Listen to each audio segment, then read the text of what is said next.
The plating is stunning. And if someone put that in front of me, I probably wouldn't want to eat it.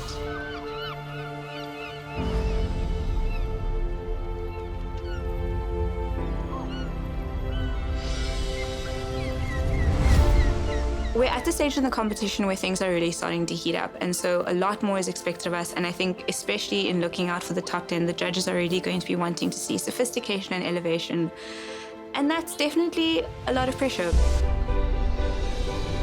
I'm very excited that by the end of this day, I might be in the top 10. I have a good feeling that I will be in the top 10.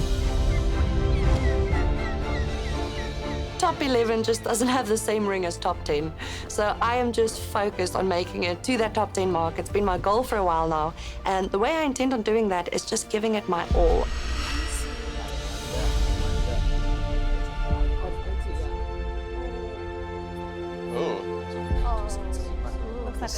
Getting here hasn't been easy. It's been a fight.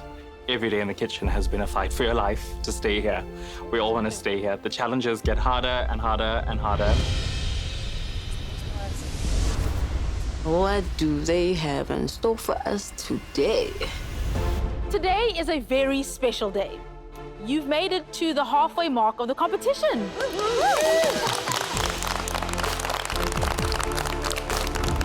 To celebrate, we have one of the rarest, most exquisite, and most expensive ingredients on the planet right here in the MasterChef kitchen. Diamonds, darling. Not quite. Just checking. I look at that cloche and I try to guess what's inside. Maybe oysters, some foraging. Abalone. What is that? Pearlemoen comes from the Dutch Parlemoer, meaning mother of pearl. These beauties are sustainably farmed on the Walker Bay coast in the vicinity of Hermanus. Labeled as a luxury ingredient, they are very rare to come across on restaurant menus. I discovered them almost 2 decades ago, back when I was working in Paris. They have a very natural butteriness and saltiness with a slight chewiness. But there are some secrets on how to prepare them and cook them. I have never cooked with abalone before. I've eaten it once, and I know that it's quite tricky, so I'm a little bit nervous about what is going to be required of us today. Few South Africans have ever tasted pearlemoen, never mind cooked with them.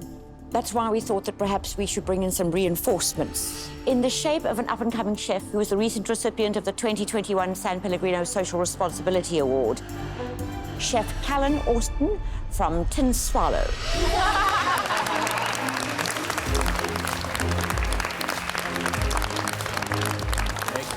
Hello, Chef. Callan comes out and I'm like, he's so cute. Now, Chef Callan, you have an affinity and a love for abalone. What about it makes it so special to you? And the fact that they're local to South Africa and they are being farmed sustainably really speaks to what I want to achieve in my career with cooking.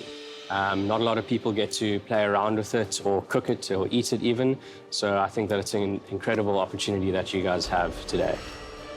I know it's expensive not only in rand value, but in its conservation status. Like, I'm gonna cook with this thing, and this is probably the first and maybe the last time because I feel so guilty. I've prepared a small version of the dish that I'm going to be plating up for you guys to taste, just so you can see the texture of the abalone and familiarize yourself with the ingredients of it. It is delicious. A literally mouth explosion of flavor, which was absolutely beautiful. It's fresh, it's simple, and there's so much zest to it that you just want to eat more of it. I'm going to show you how to, first of all, clean these beautiful creatures. You're going to have to apply a bit of force. And then, there we go. Straight into ice water. This over here, we want to take off. This is the foot where it was attached to the shell.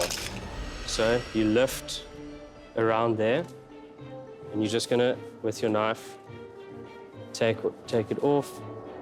And then, unfortunately, we can't use this. Just trim it there.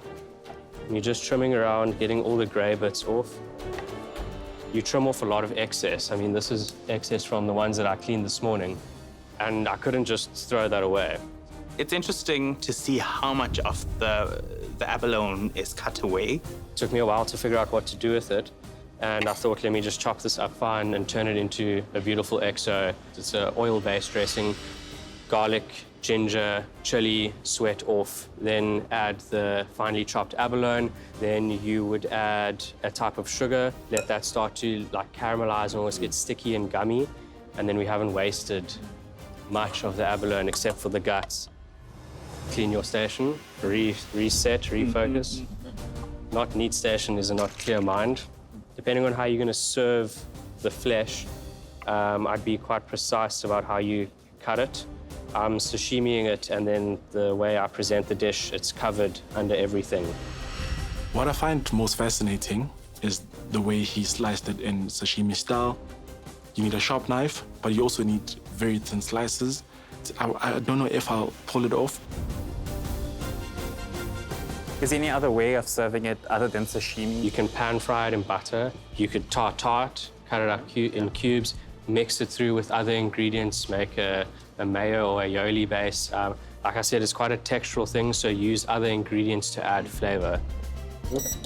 I'm just going to start poaching these two.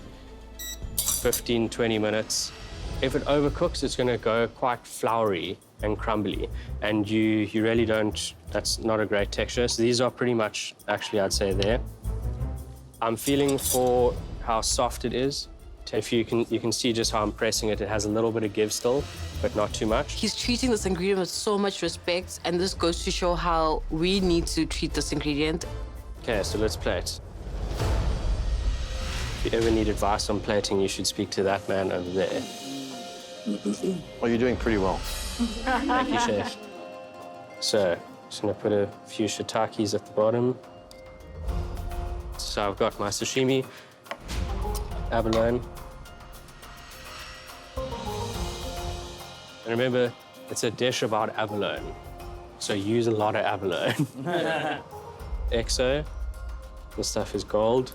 Get a nice, you can see it's like sticky, and I'm gonna take some of that oil and dress it. Watching Callan's masterclass is absolutely amazing. His understanding of the ingredient and the knowledge that he's imparting is so good. I'm already starting to work out ideas in my mind. This is pointy. Okay, so now we can start building with our different garnishes. Ice leaf, nice and fresh, got a lot of moisture in it. Then the crispy abalone, little sprinkle of that. Then buku flowers. Yo, kwasiam timbis. Beautiful. And that is my abalone.